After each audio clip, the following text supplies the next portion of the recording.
بالله من الشيطان الرجيم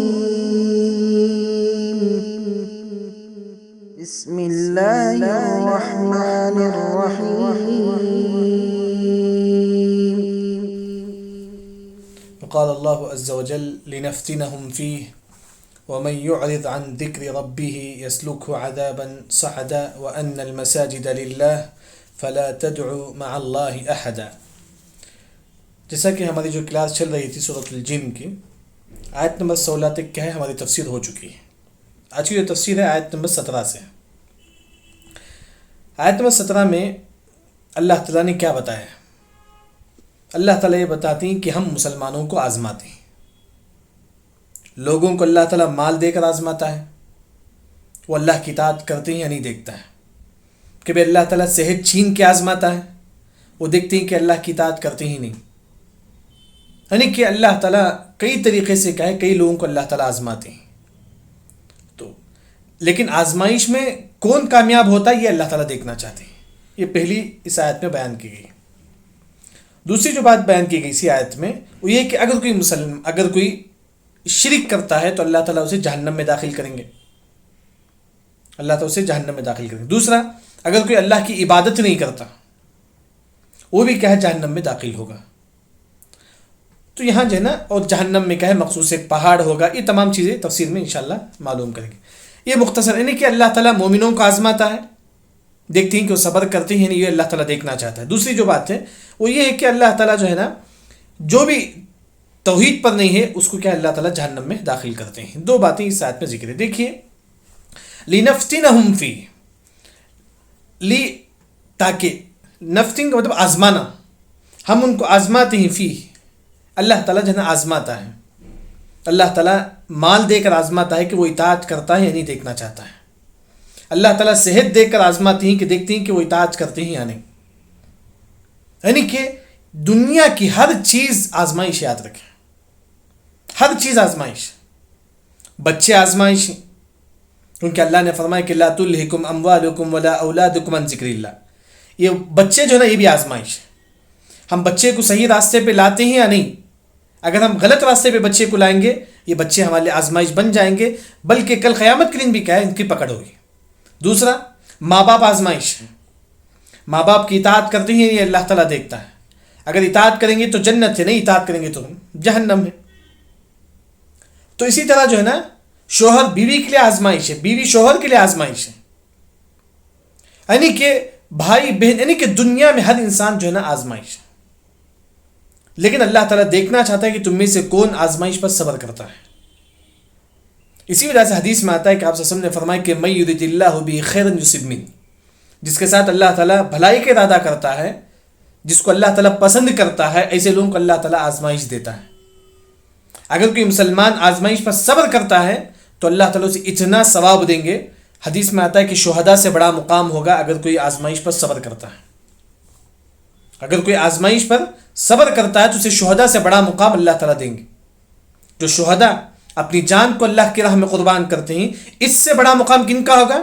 جو اس پر خوش ہوتے ہیں، اللہ کی تقدیر پر خوش ہوتے ہیں اور صبر کرتے ہیں تکلیف پر. ایسے لوگوں کو اللہ تعالیٰ بڑا مقام دے. وہی اللہ نے فرمایا کہ لِنَفْتِنَهُمْ فِيهِ، ہم ان کو آزماتے ہیں. مال دے کر اللہ تعالیٰ آزماتا ہے کہ انسان صحیح جگہ خرچ کرتا ہے یا نہیں. اللہ تعالیٰ والدین دے کر آزماتا ہے تم اس کی اطاعت کرتے ہیں یا نہیں. اللہ تعالیٰ بیوی دے کر آزماتا ہے تم اس کی اطاعت کرتے ہیں یا نہیں. شوہر دے کر آزماتا، یعنی کہ دنیا کے ہر انسان جو ہے نا آزمائش میں ہے. بس اللہ تعالیٰ دیکھنا چاہتے ہیں کہ لیبلوکم ایکم احسن عملا، تم میں سے کون جو ہے نا شریعت کا پابند ہے آزمائش کے وقت. یہاں اللہ نے ایک ٹکڑے میں جو ہے نا اس میں کئی مسائل علیم کا یہاں ذکر کرتی ہے. بس مختصر یہ کہ آزمائش کے بارے میں ذکر ہے. آزمائش پر جو ہے نا ایک مسلمان جو ہے نا یہ سمجھے کہ یہ آزمائش اللہ کی جانب سے ہے، اس پر صبر کرے، اسی میں کیا ہے کامیابی ہے. اس کے بعد اللہ نے فرمایا کہ وَمَن يُعْرِضْ عَن ذِكْرِ رَبِّهِ، ومن جو يعرض کا مطلب اعراض کرنا، اعراض کا مطلب وَمَن يُعْرِضْ عَن ذِكْرِ رَبِّهِ نہیں کرنا، عن ذکر اپنے رب کا ذکر. یعنی کہ اعراض کرنا مطلب توحید کو نہیں مانتا ہے. اعراض کرنا مطلب منہ پھیرنا. آپ میرے پاس آتے ہیں میں منہ پھیرتا ہوں، مطلب کہ آپ کی بات نہیں مانتا ہوں. یعنی کہ اگر کوئی وَمَن يُعْرِضْ جو منہ پھیرتا ہے کس سے؟ عن ذکر ربہ، اپنے رب کے ذکر سے. پہلا جو معنی ہے توحید. اگر کوئی توحید سے منہ پھیرتا ہے تو اللہ تو اسے کہاں داخل کریں گے؟ جہنم میں داخل کریں گے. یسلکہ، اس کو داخل کریں گے، عذاباً، جہنم میں. کیسا ہوگا؟ صعدا، چھڑنے والا.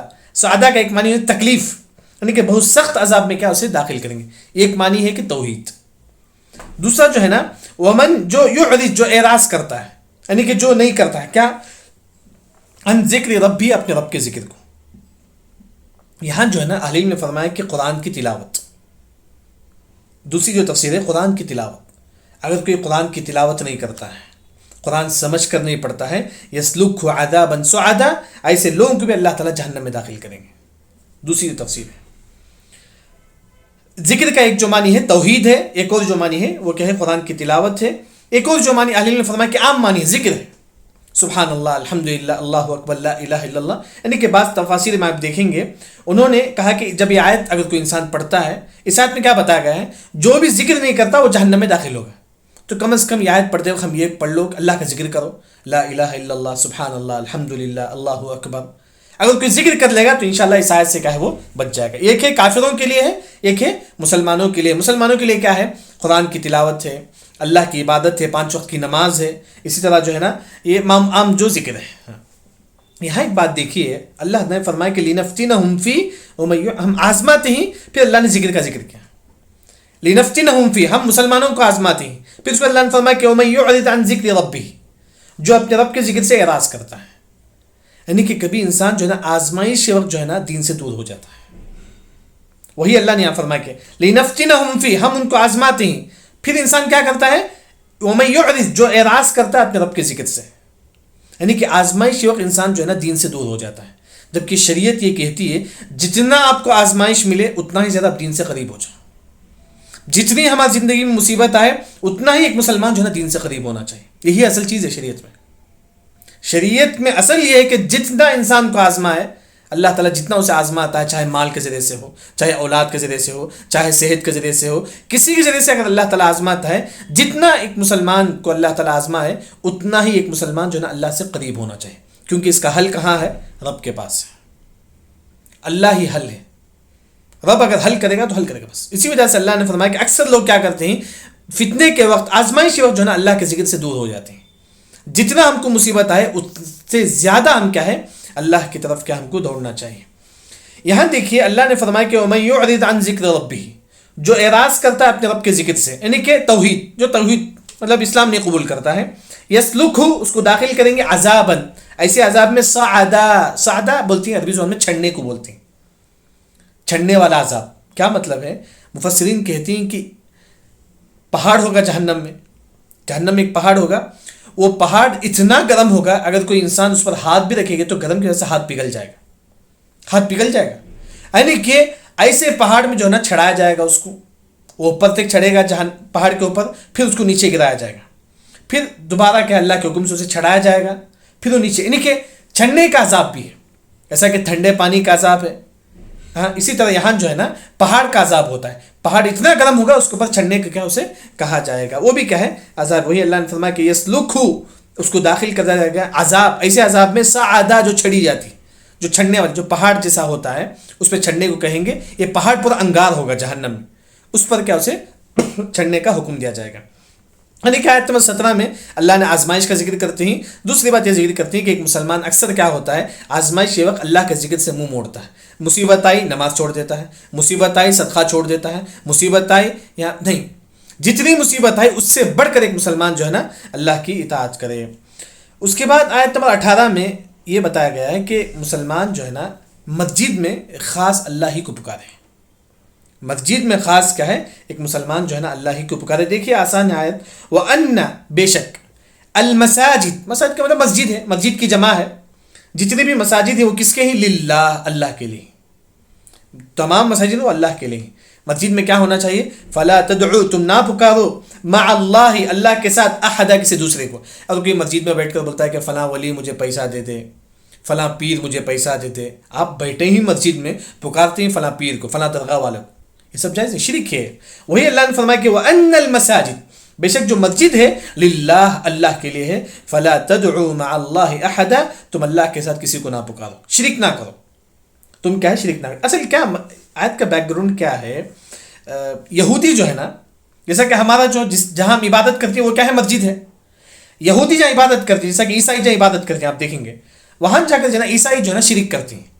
عیسائیوں کا جو عبادت خانہ ہے، جو چرچ ہے، وہاں جا کر عیسائی کیا کرتے تھے؟ شرک کرتے تھے. تو اللہ نے فرمایا کہ وَأَنَّ الْمَسَاجِدِ، لیکن یہ جو مسجد ہے یہاں جو شرک نہیں ہونا چاہیے. یہودی اپنی عبادت کی جگہ، عبادت گاہ میں جہاں یہودی عبادت کرتی ہیں وہاں وہ شرک کرتے ہیں، کہتے ہیں کہ عزیر علیہ السلام اللہ کے بیٹے ہیں. عیسائی جہاں عبادت کرتی ہیں وہاں وہ شرک کرتے ہیں. کیا شرک کرتی ہیں؟ کہتے ہیں کہ عیسیٰ علیہ السلام اللہ ہے، نعوذ باللہ، فلاں فلاں بولتے ہیں. لیکن اللہ نے مسلمانوں سے کہا کہ مسلمانوں وَأَنَّ الْمَسَاجِدَ لِلَّهِ، یہ مساجد اللہ کی ہے. فَلَا تَدْعُوا مَعَ اللَّهِ أَحَدًا، تم اللہ کے ساتھ، اللہ کے علاوہ کسی کو نہ پکارو اس مسجد میں. اس مسجد میں تم شرک نہ کرو، اس مسجد میں شرک کی دعوت نہ دو. تو وہی کہ اللہ تعالیٰ نے یہاں فرماتے ہیں. یہاں ایک بات یہ بھی اہل علم جو ذکر کرتے، دیکھیے مسجد میں جو ہے نا اللہ کے علاوہ کسی کو نہیں پکارنا چاہیے. مسجد کیا ہے؟ عبادت کی جگہ ہے. مسجد عبادت کی ہے. یہاں ایک مسئلہ جو ہے نا فقہی جو مسئلہ ہے وہ یہ ہے کہ جیسا کہ آپ دیکھیں گے شادی وغیرہ میں نکاح کہاں ہوتا ہے؟ مسجد میں ہوتا ہے. نکاح مسجد میں ہوتا ہے. ہاں، لیکن مسجد میں نکاح ہونا، یہاں دو باتیں ہیں. ایک ہوتا ہے کہ ہاں مسجد میں نکاح ہوتا ہے، بس اس میں کوئی حرج کی بات نہیں. اگر کوئی مسلمان یہ عقیدہ رکھتا ہے کہ مسجد میں نکاح ہونا سنت ہے، سنت یہی ہے کہ انسان مسجد ہی میں نکاح کرے، خطبہ نکاح مسجد ہی میں ہونا چاہیے، اگر کوئی یہ عقیدہ رکھتا ہے تو یہ بدعت ہے. کیوں؟ کیونکہ اللہ نے فرمایا کہ وَأَنَّ الْمَسَاجِدَ لِلَّهِ فَلَا تَدْعُوا مَعَ اللَّهِ، مسجد میں صرف اللہ کو پکارا جاتا ہے، بس اس کے علاوہ دوسرا کام نہیں ہونا چاہیے. اگر کوئی یہ عقیدہ رکھتا ہے کہ مسجد میں جو ہے نا نکاح پڑھانا، خطبہ نکاح پڑھانا یہ سنت ہے، نہیں. اہل علم نے فرمایا کہ اگر کوئی اس طرح عقیدہ رکھتا ہے تو یہ بدعت ہے. ہاں مسجد میں نکاح ہے، ہم جاتے ہیں آتے ہیں، شادی محل میں بھی نکاح کر سکتی ہیں، خطبہ جو نکاح ہے وہ خطبہ نکاح گھر میں بھی کر سکتی ہیں. لیکن یہ عقیدہ رکھنا ہے کہ مسجد ہی میں کیا ہے خطبہ نکاح کرنا، یہ سب کیا ہے؟ بدعت ہے. کیونکہ اللہ نے فرمایا کہ وَأَنَّ الْمَسَاجِدَ لِلَّهِ، مسجد اللہ کے لیے، وہاں اس کے علاوہ کسی کو نہ پکارو. تو یہاں جو باریک جو معنی اہل علم نے فرمایا کہ کیونکہ مسجد جو ہے نا خاص عبادت کی جگہ ہے، وہاں اگر نکاح بھی ہو تو ہم صرف جائیں گے، لیکن یہ عقیدہ رکھنا ہے کہ مسجد میں نکاح ہونا سنت ہے، یہ بدعت ہے. اس طرح عقیدہ رکھنا کیا ہے؟ بدعت ہے. ایک اور جو بات ہے نا، جو بات جو نئی تفسیر میں جو ہے نا اس آیت کے مطابق یہاں اللہ نے کیا فرمایا؟ تو مسجد میں اللہ کو پکارو. کب پکاریں گے اللہ کو؟ تو اہل علم نے فرمایا کہ اذان اور اقامت کے درمیان جو ٹائم ہے، حدیث میں آتا ہے کہ لا ترد الدعاء بین الاذان والاقامہ، اذان اور اقامت کے درمیان جو گیپ ہوتا ہے اس میں تم اللہ سے دعا مانگو. وہی اللہ فرماتی ہیں کہ وَأَنَّ الْمَسَاجِدَ لِلَّهِ، مسجد میں تم کیا کرو؟ اللہ کو پکارو. یعنی کہ تم کیا کرو؟ نماز کے سجدے میں تم اللہ سے دعا کرو. اسی طرح جو ہے نا اذان اور اقامت کے درمیان جو ہے نا اللہ سے دعا کرو. اس طرح مسجد میں جب بھی آپ جاتے تو وہاں اللہ سے دعا کرو. مسلمان زیادہ سے زیادہ مسجد میں جا کر دعا کرو. اسی میں کیا ہے؟ حل ہے. تو وہی جو ہے نا یہاں فرمایا کہ اللہ تعالیٰ نے مسجد جو ہے نا اللہ کے علاوہ مسجد میں جو ہے نا اللہ کے علاوہ کسی کو نہیں پکارنا چاہیے. یہاں ایک اور جو بات ہے وَأَنَّ الْمَسَاجِدِ، مساجد کا ایک معنی مسجد ہے. ایک اور جو مساجد کا جو معنی ہے سجدے کرنے کے اعضاء، یعنی کہ سجدہ ہم کہاں کرتے ہیں؟ زمین پہ. ہمارا کون سے؟ یہ دونوں ہاتھ، فیس، پھر آپ کو گھٹنا، یہ تمام چیز زمین میں لگتی ہیں. ہم سجدہ کرتے ہیں نا، اسی کو بولتے ہیں کہ ہم رکوع کے بعد جو سجدہ کرتے ہیں اسے بولتے ہیں مساجد. سجدہ کرنے کے اعضاء اس کو بھی بولتے ہیں کہ مساجد. سجدہ کرنے کے اعضاء صرف کس کے لیے ہونا چاہیے؟ للہ، اللہ کے لیے. قبر پہ جا کے سجدہ کرنا جائز نہیں. کیونکہ مساجد کا ایک جو معنی ہے سجدہ کرنے کے اعضاء، یعنی جو ہم جو سجدہ کرتے ہیں اسی بھی بولتے ہیں کہ مساجد. ہم جو سجدہ کرتے ہیں اسی بھی بولتے ہیں کہ مساجد. یعنی کہ سجدہ صرف کس کے لیے کرنا ہے؟ صرف اللہ کے لیے کرنا ہے. بس صرف اور صرف کیا؟ اللہ کے لیے کرنا ہے. ہاں، لیکن اس آیت پہ جو ہے نا مختصر یہ ہے کہ اس آیت میں یہ بتایا گیا کہ اللہ کے علاوہ مسجد میں کسی اور کو نہیں پکارنا چاہیے. کیونکہ یہود اور نصارہ جو ہے نا اپنی عبادت گاہ میں اللہ کے علاوہ دوسروں کو پکارتے تھے. دوسری جو بات ہے، اگر کوئی مسلمان یہ عقیدہ رکھتا ہے کہ مسجد میں نکاح خطبہ نکاح ہونا سنت ہے، اس طرح عقیدہ رکھنا بدعت ہے. کیوں؟ کیونکہ مسجد جو ہے نا اللہ کے علاوہ کسی کو نہیں پکارنا چاہیے. تیسرا جو مسئلہ ہے نا مساجد کا ایک جو معنی ہے وہ ہے کہ ایک تو مسجد ہے، معلوم ہے کہ مسجد ہے. ایک اور جو وَأَنَّ الْمَسَاجِدَ کا ایک اور جو معنی ہے سجدہ کرنا. مساجد کا ایک جو معنی سجدہ کرنا. سجدہ صرف کس کے لیے کریں گے؟ اللہ کے لیے کریں گے. قبر کے لیے سجدہ کرنا. اسی وجہ سے آپ دیکھیں گے جنازے کی نماز میں سجدہ نہیں ہے. کیونکہ وَأَنَّ الْمَسَاجِدَ لِلَّهِ، سجدہ صرف اور صرف اللہ کے لیے. مساجد کا ایک اور جو معنی سجدہ ہے وہ صرف کس کے لیے ہے؟ اللہ تعالیٰ کے لیے. تو اسی وجہ سے نماز جنازہ میں کیا ہے؟ سجدہ نہیں. اور ایک اور جو بات ہے اس آیت پہ جو یہی بتایا گیا کہ مسجد میں ایک مسلمان اللہ کو پکارے، جب بھی آپ نماز کو جاتے ہیں، جمعہ خطبہ کبھی بھی ہو، وہاں جا کے کیا ہے دعا کرنا چاہیے. ساتھ میں یہ آیت بھی اگر دل و دماغ میں رکھیں گے تو اس آیت کا بھی آپ کو ثواب ملے گا. اس کے بعد اب دیکھیے آیت نمبر 19 میں. آیت نمبر 19 میں یہ بتایا گیا ہے ایسا کہ مشہور واقعہ جو اس سے پہلے گزر چکا ہے پہلی آیت میں، جب آپ صلی اللہ علیہ وسلم جو ہے نا باغ میں کھڑے ہو کر نماز پڑھ رہے تھے، فجر کی نماز. جنہوں نے قرآن سنا، جن جو ہے نا ہمارے نبی کے منہ سے قرآن سنتے ہیں، معلوم ہے نا، یہ واقعہ معلوم ہے، وہی کا اس آیت میں بیان کیا گیا ہے. یعنی کہ اس آیت میں بیان کیا گیا ہے آیت نمبر 19 میں، جب آپ صلی اللہ علیہ وسلم نماز کے لیے کھڑے ہو گئے کس میں، باغ میں، ایسے وقت جو ہے نا جن جو ہے نا اتنا آئے کہ لبدا کا جو اصل جو معنی ہے، اتنا جن آ گئے کہ ایک کے اوپر جن آ کر ہمارے نبی سے اتنا بہت زیادہ جن آ گئے تھے. بہت زیادہ جن جو ہے نا ہمارے نبی کے قرآن سننے کے لیے آ گئے تھے. بلکہ عبداللہ بن مسعود رضی اللہ عنہ فرماتی ہیں کہ 12,000 بلکہ اس سے بھی زیادہ جو جن ہے نا، قرآن اتنا عجیب ہے، یہ سن کر جو ہے نا اس سے بھی زیادہ جن جو ہے نا ہمارے نبی کے قریب آ گئے جب ہمارے نبی قرآن پڑھ رہے تھے. ہمارے نبی کے قریب آ گئے. قرآن اتنی عظیم چیز ہے، اتنی عظیم چیز ہے قرآن، کہ صرف قرآن سن کر جو ہے نا 12,000 بلکہ اس سے بھی بڑھ کر جو جن ہے نا ہمارے نبی کے قرآن سننے کے لیے آ گئے زمین میں.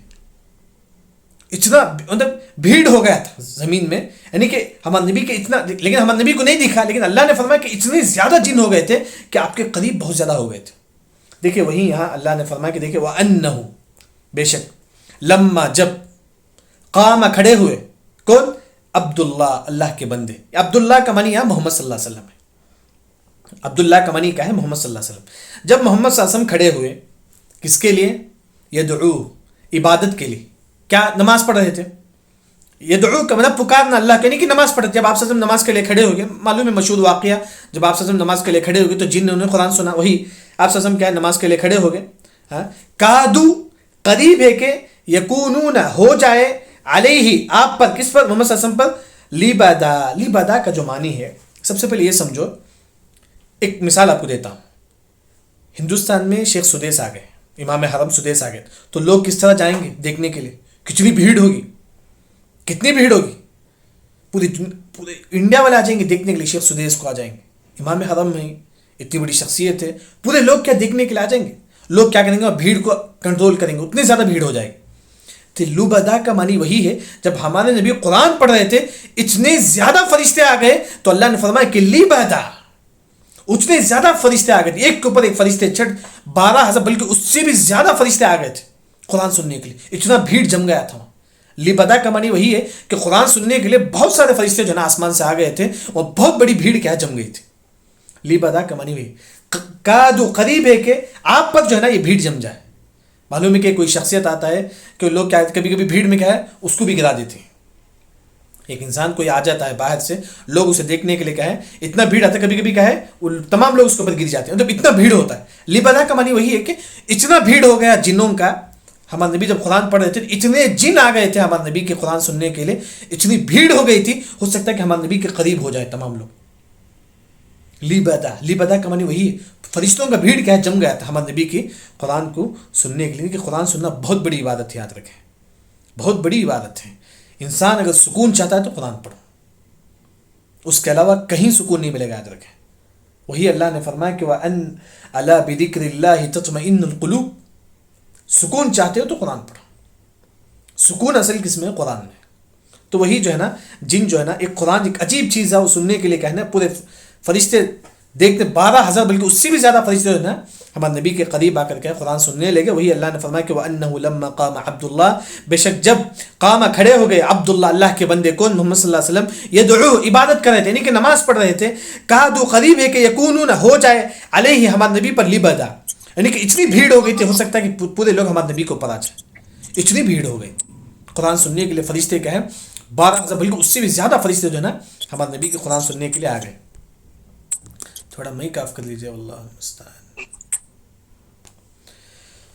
پھر اس کے بعد دیکھیے یہاں محمد صلی اللہ علیہ وسلم کو عبداللہ کہا گیا. دیکھیے وَأَنَّهُ لَمَّا قَامَ عَبْدُاللہ، جب کھڑے ہو گئے عبداللہ، اللہ کے بندے، عبداللہ.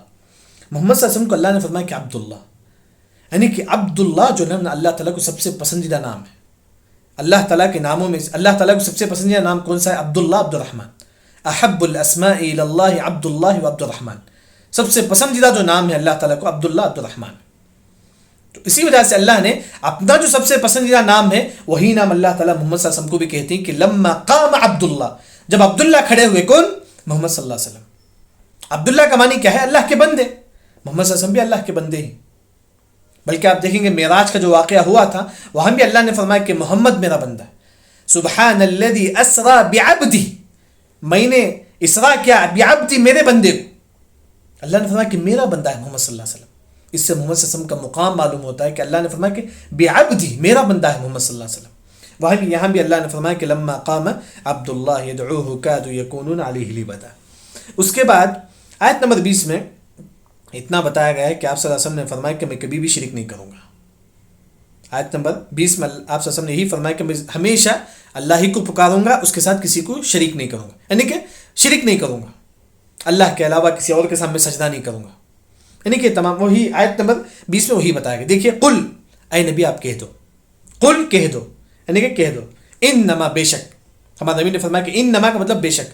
ادعو، میں پکارتا ہوں کسے؟ ربی، میرے رب کو. میں کیا صرف اللہ تعالیٰ کو پکارتا ہوں. ولا، اور لا کا مطلب نہیں، اشرک، شرک کرنا. ہمارے نبی نے فرمایا کہ میں شرک نہیں کروں گا بھی اللہ کے ساتھ احدا، کسی کو. یعنی کہ جیسا کہ آج کل لوگ درگاہ میں جا کر کیا ہے وہاں فلاں پیر کو پوچھتے ہیں، فلاں ولی کے سامنے سجدہ کرتے ہیں، فلاں قبر کے سامنے سجدہ کرتے ہیں. یہاں آپ صلی اللہ علیہ وسلم نے فرمایا کہ قل انما ادعو ربی، میں صرف عبادت کروں گا میرے رب کی. ولا اشرک به احدا، اس کے ساتھ میں کسی کو شرک نہیں کروں گا. دیکھیں ہمارے نبی کیا ہے بولتے، بلکہ یہ جو دعا ہم کو ہمیشہ یاد رکھیں.